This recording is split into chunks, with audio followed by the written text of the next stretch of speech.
atteindre cette cible-là, c'est là où on parle de la communication.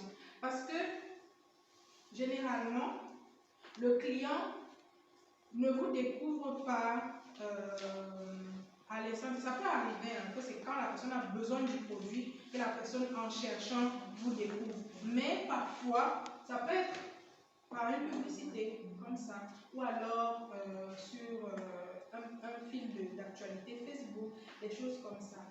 Maintenant, dans votre segment que vous avez choisi ici, comment est-ce que vous pensez que vous pouvez toucher cette cible-là? Parce que le but, c'est de vous faire connaître, que ce segment puisse connaître votre existence, vos services, vos produits, et que ce soit clair dans leur tête.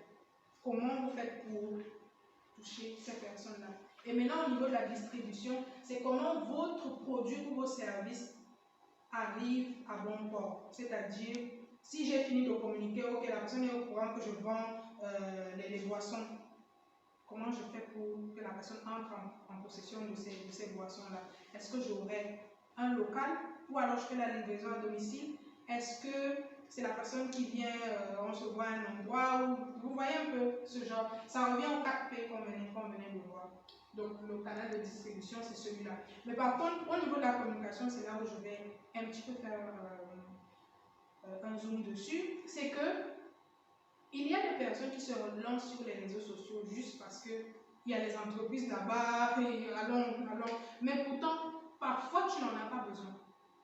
Parfois tu as besoin d'aller faire du porte-à-porte, genre du face-à-face. Si par exemple je vends des produits pour des médecins, je sais pas moi, des jogging, je sais pas moi, des tenues de travail, des choses comme ça. Les médecins sont occupés avec leurs malades. Très peu, peut-être à leur pause, ils vont aller sur les réseaux sociaux, mais majoritairement, ils ont leur cabinet, ils ont des espaces de travail. Ce serait plus avantageux pour moi d'aller avec ma carte de visite et mes informations, aller les trouver sur place, leur présenter mes services. C'est beaucoup plus sûr pour moi d'avoir plus de clients de cette manière-là que d'aller me casser la tête à faire des directs sur Facebook. Pourtant, cette cible-là ne se trouve pas là-bas. Maintenant, supposons que je vends plutôt des appareils informatiques, c'est-à-dire des équipements informatiques, ce que je veux dire, des petits gadgets, des choses comme ça. Quelqu'un qui a déjà un smartphone, la personne peut vouloir aller plus loin, acheter des écouteurs, des petits trucs. Ça peut être par exemple des personnes qui aiment bien faire des lives, ils ont des pages, etc. La personne peut avoir besoin d'une ring light, des choses. Vous voyez, des petits équipements, par exemple même les pochettes là pour les appareils électroniques, ou alors les téléphones, des choses comme ça.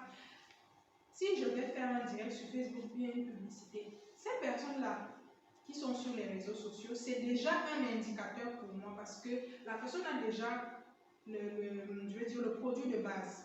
Maintenant, la personne va peut-être vouloir avoir plus que ça. Donc, ça s'adapte au segment que vous aurez choisi.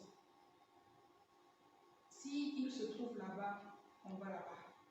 En tout cas, c'est nous qui allons chercher. Vous voyez un peu. C'est pas genre, on va là-bas, s'il tombe, on dit Dieu merci. S'il tombe, on est toujours là-bas en train de souffrir et tout. C'est pas souvent intéressant.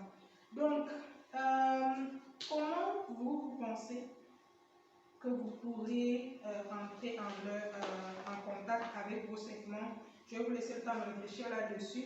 Maintenant, au niveau... Toute histoire s'écrit. Apprendre, c'est revivre. Si tu es brisé, perdu, même sans espoir, la lutte est encore un espoir. Ce qui n'est pas en train de naître est en train de mourir. Lève-toi, forme-toi, deviens développeur web, marketeur digital, community manager, designer graphique. C'est encore possible. Ton histoire peut changer. Réinvente ton futur avec Boutins.